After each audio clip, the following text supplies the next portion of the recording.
Hello German GCSE students. This video will guide you through Part B of the AQA GCSE speaking exam. This is the Photocard section. I will explain how to be successful at this part of the exam, talk you through what to expect, model an example for you and explain the mark scheme. On the day of the exam, your exam will be conducted by your teacher or for sure somebody from the languages department. We want you to succeed, so we'll be definitely supporting and encouraging you. So what should you expect?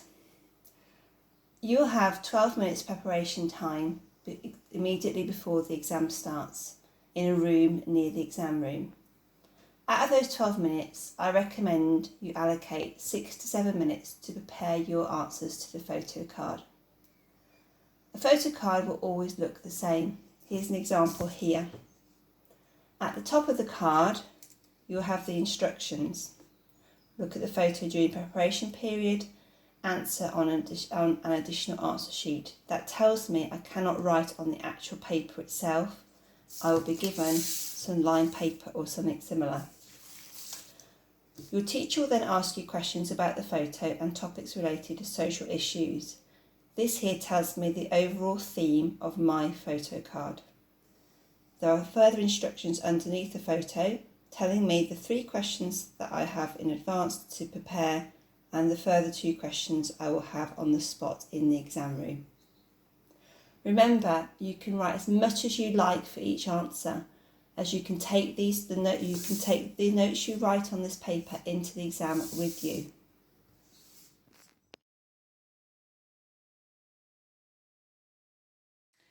Now let us focus specifically on bullet point 1. I'm going to show you how I would always go about answering this question. It is always the first question on every single photocard. Was gibt es auf dem Foto? What is on the photo? This is where you can boost your confidence, as we can employ lots of familiar vocab. Okay, so I take my lined paper next to my photocard. I'm going to write photocard at the top. This will remind me that whatever I write on this piece of paper is answers to the photocard. On the reverse, I will have already prepared my role play answers. Once I've done this, I'm going to write number 1 in the margin. This number 1 matches the first bullet point. This will help me not to lose track of my answers when the teacher asks me the questions. Next, I'm going to use that palm odd structure we have talked about in class quite a lot. I'm going to write those letters down the left hand side of my page on every other line to give me space to write my answers. Now, you'll see palm odd relates to what can I physically see in the photograph, and most photographs do include people. What is the action they are doing? What is the location of the photograph? What is the mood of the people in the photograph? Not my mood, not my opinion, but their mood. How are they? What is my opinion about what is happening in the photograph? And then can I justify my opinion with an answer? Okay, so let's have a little look at this. So, thinking about physically, I'm going to steal some of the words from the question starter. Auf dem Foto gibt es, and you can see all I've done is taken the words from the question, changed the order slightly. 4 Kinder. And I'm going to have a bit more detail. 2 Mädchen und 2 Jungen. If I wanted to, I could add a little bit more here and perhaps describe one of the children. So, ein Mädchen hat kurze, braune Haare. So here you can see, I've described physically what I can see. 4 Kinder, 2 Mädchen, 2 Jungen. And I've actually given a bit more detail about this girl here with her brown hair. I could also have added what she's wearing. Sie trägt ein T-shirt. but I don't need to do too much in that first one. So the action, really easy this one, they're obviously eating. Now be careful with this, we do not need to write the exact translation, they are eating, simply they eat. So, Sie essen Hamburger und Pommes. If I wasn't sure what they were eating, simply saying Sie essen is fine. I've got my nice verb essen there. Location. It looks to me they are either in a cafe, restaurant, or perhaps even a school canteen. I don't know, so the examiner cannot tell me I'm wrong with either answer. I think I'm going to go with vocab I'm really confident with, the restaurant. So, Sie sind in einem Restaurant.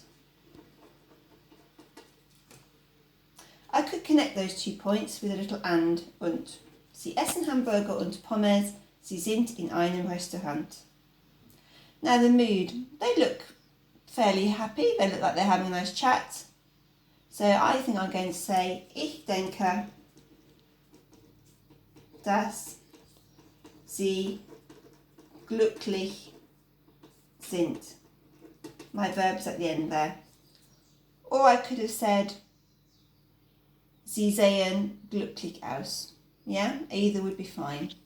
Now, with my writing, obviously I'm spelling everything correctly. It won't matter if your spelling isn't perfect. We're not judging your spelling, only your speaking at this point. So although you will have this and you will hand this piece of paper in at the end of the exam, no one will judge your spelling. So please don't let that stop you. Right, so my opinion now. Nice simple opinion phrase. Ich mag das Foto. Now I want to justify it, so I definitely need to have my because word here. File. Now at this point, I'm going to keep it really simple. They are eating in a restaurant. I'm going to say because I like going to restaurants. Or I like restaurants. Keep it even simpler. Ich mag das Foto, weil ich Restaurants liebe. I love restaurants. I've justified my opinion there. I could extend it a little bit more. Weil ich immer in Restaurants fast food essen liebe. I could have stretched that, but I don't need to. I've definitely covered my Parmage. And that is, guys, how you should approach every photo card that you do for a speaking exam.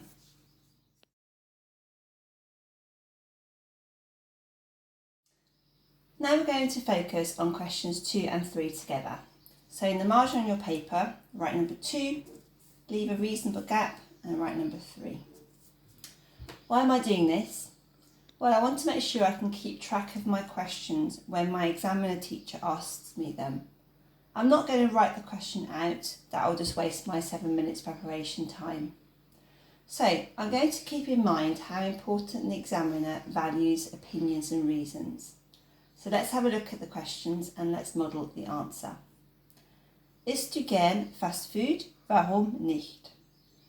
Right, okay, I can see here I've got an irregular verb. Now this might be, for some of us, a verb we're not familiar with. It actually comes from the verb essen, to eat.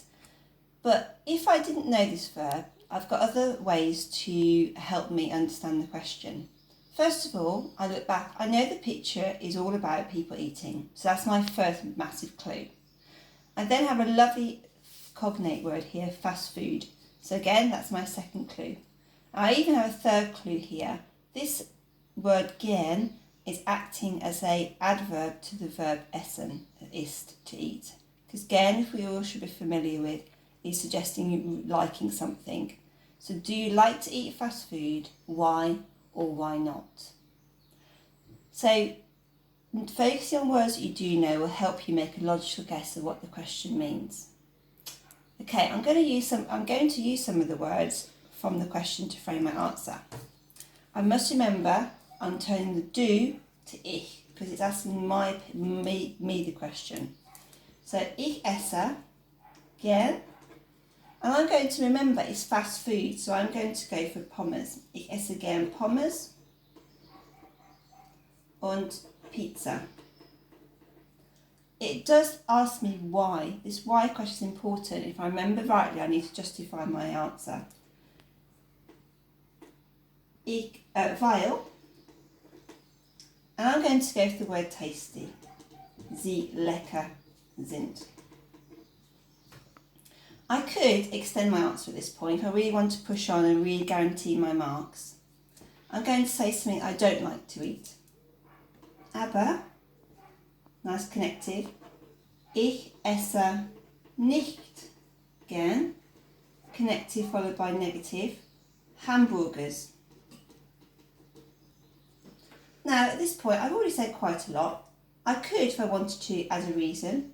I could talk about them being unhealthy. I could just talk about they're not tasting nice, but I've already used lecker. I could just say because they are, I just don't like them. Weil ich esse nicht, aber ich esse nicht gern Hamburgers, weil ich hasse sie. I could just go for that, weil ich sie hasse. Sorry, I forgot my vowel then. Okay, well done. So you can see with that I have recycled words from the question, gern. I didn't actually use my fast food word, but I could have done. And I've turned it to ich esse, so it's focusing on me. And here's my opinion. And here's my reason. With question 3. Was hast du gestern Abend gegessen? Now this is my tense question. So how do I know it's my tense question? Well, if I've been working hard on my tenses, I will spot the hast and the gegessen suggests it's a past tense question. 2 parts of the past tense, many of those verbs beginning with ge in the past tense. I have a time phrase, gestern Abend. Again, if I'm not sure what that time phrase means, I'm not going to worry about that too much. It's asking me, what did I eat?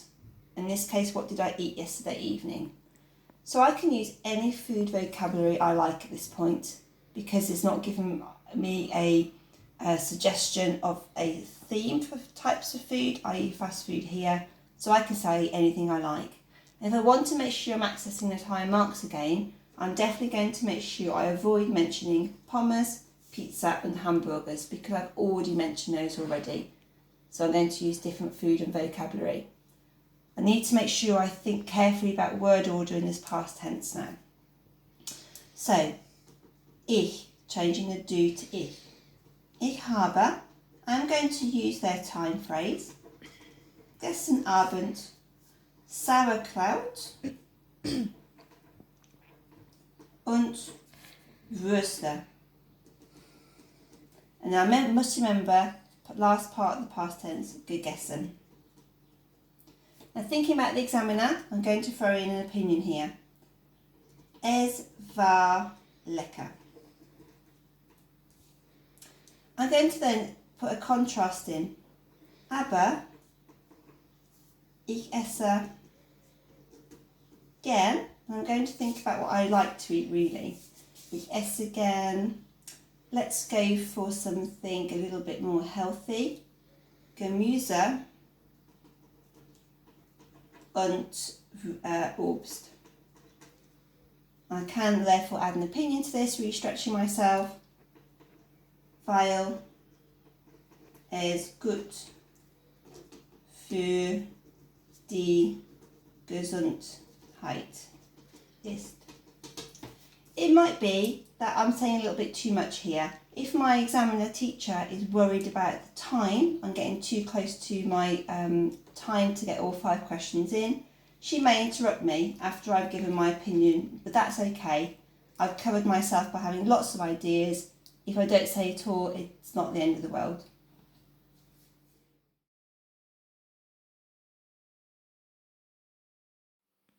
So now let's walk through the last 2 questions and how we could tackle them. They are the additional questions, 2 more questions on the sheet that we cannot prepare for in our preparation time, but we will be asked on the spot in the exam. So this is where I need to predict if I can. Now for those students doing the foundation exam, the photocard usually has 2 tenses, one in the present tense, one in the past or the future tense, as well as an opinion question. For those students doing the higher exam, there is always a question in each of the 3 tenses. So past, present, future stroke conditional, and an opinion question. In addition, for higher students, there is always what they call a big issue question, a question that is linked to the overall concept of the topic. So if I look at this photo card, social issues, it could be a question about what I think about healthy food versus unhealthy food in general. Now, in terms of this one, if I was in my exam doing my preparation time, I would write 4 and 5 in the margin together like this, and I might just make a few thoughts if I have time. If I don't have time, I wouldn't. If I do, I might just think about, well, I have had my opinion question and I've had my past tense question, so it's unlikely I will have future, but I might just put a future question mark. And if I do that, I might just put the sentence starter ich werde, just to remind me how I structure that sentence. I might think I might have a third person question. So maybe my mother's opinion, my father's opinion about fast food, or their likes and dislikes for fast food. It could be, for example, a compare question. So compare healthy food versus fast food. So I might go for a leckerer als. So something is leckerer as something else. So I'm making my comparison. And if I was contrasting, it might just be jedoch for however, aber for but. And they're just a few thoughts. Now in the exam, if one of your additional questions is very similar to something you've already said, that's okay, still say your same answer. So a good example of this might be, and my additional question might be about fruit and vegetables. Even though I've already mentioned those in my slightly extended answer for number 3, I can still make reference to those again. That's okay, you will still be credited with the marks.